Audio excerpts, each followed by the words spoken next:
Okay, welcome back po sa ating channel mga kaibigan. Meron tayong ayusin ngayon na isang Sony na 32 inches na merong 6 blinks yung issue niya, no? Bilangin natin ha. 1, 2, 3, 4, 5, 6. Yan, meron siyang 6 blinks at kung ipindot na natin yung power button niya ay ayaw niya mag-turn on.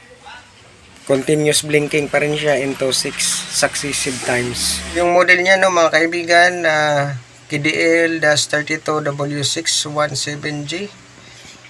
So ito yung ito-trouble natin ngayon kung paano natin maayos tong 6 blinks na issue niya.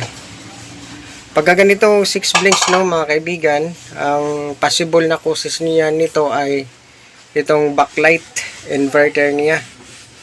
Ito yung backlight inverter, no? At kung wala sa backlight inverter, pwede ding sa backlight mismo. So, ang unahin natin na i-test itong kanyang backlight. Okay, testiran na natin yung mga backlight, no, mga kaibigan.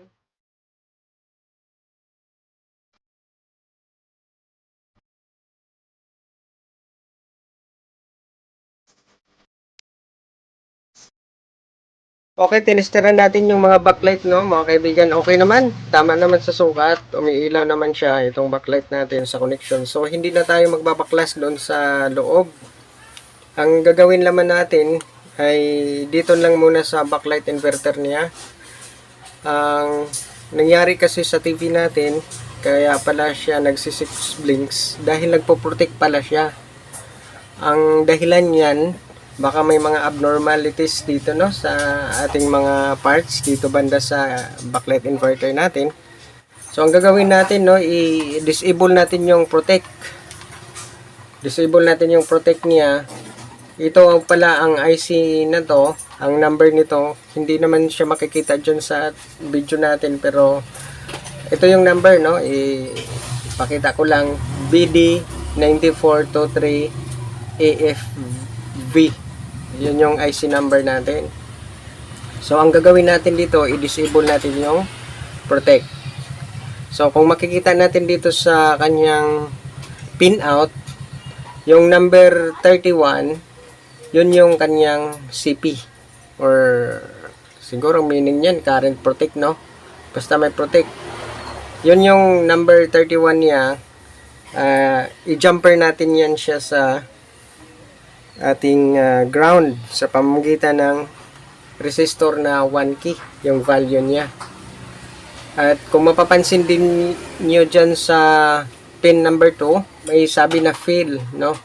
Yan ay ikakat din natin para ma-disable, totally disable na talaga yung protect niya. So, ang counting nito, no, mga kaibigan, kung saan yung 31, ganito, no. Kasi makita niyo tong may dot, dyan yung nag-umpisa yung number 1. Hanggang 20 yan siya dito. Kung bibilangin dito siya, 1 up to 20.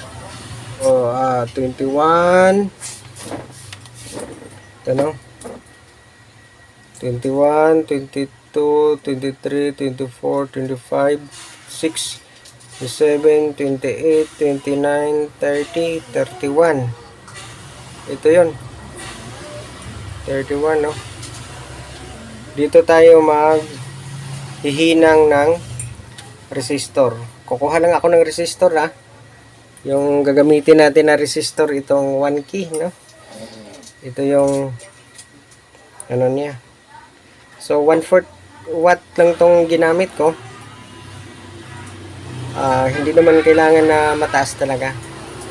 So ito, no, ihinangin ko lang muna tapos ano natin sa ground.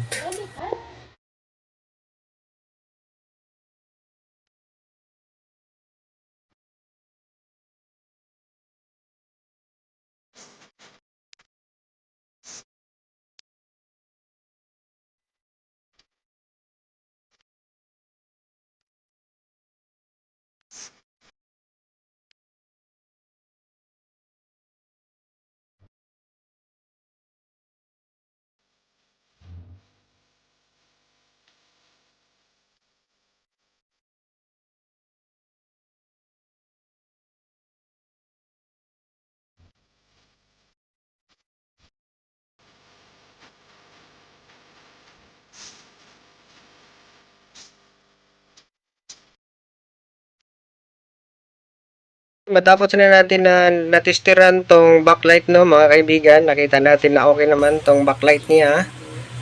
So ilalagay lang natin dito, no. At ganun din sa ating IC na BD9423EFV natin na IC. Ito na IC siya, no.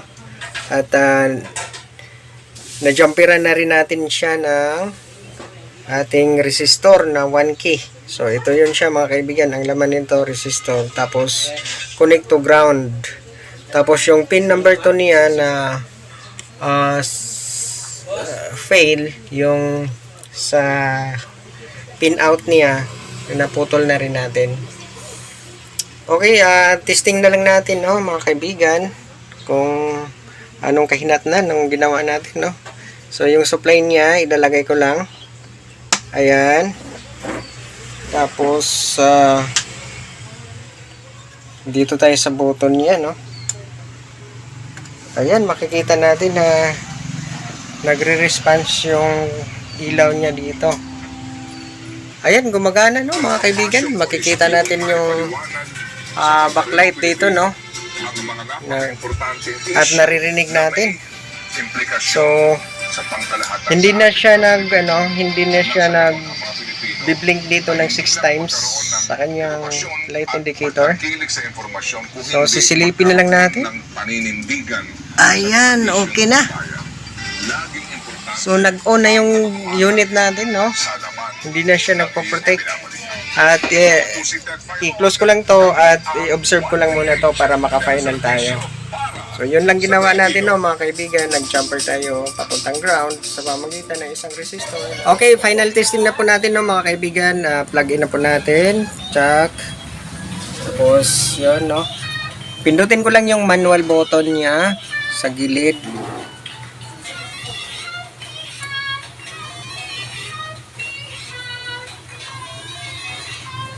Ayan, no. The history, by the way, and it's kind of sad. Okay na siya, no, mga kaibigan. At political dynasties make an effort to get themselves elected. So okay na siya, no, mga kaibigan, no. After another, not this time. Hindi na siya nagsi-6 blinks. O hanggang sa sunod na tutorial natin, no. Sa ngayon, yun lang muna yung mabibigay natin na tutorial, yung Sony natin na 32 inches na may 6 blinks. So kung hindi pa kayo nakasubscribe sa channel natin, maaari po kayo mag-subscribe at pakiclick na rin sa ating notification bell. Hanggang dito lang po at maraming salamat.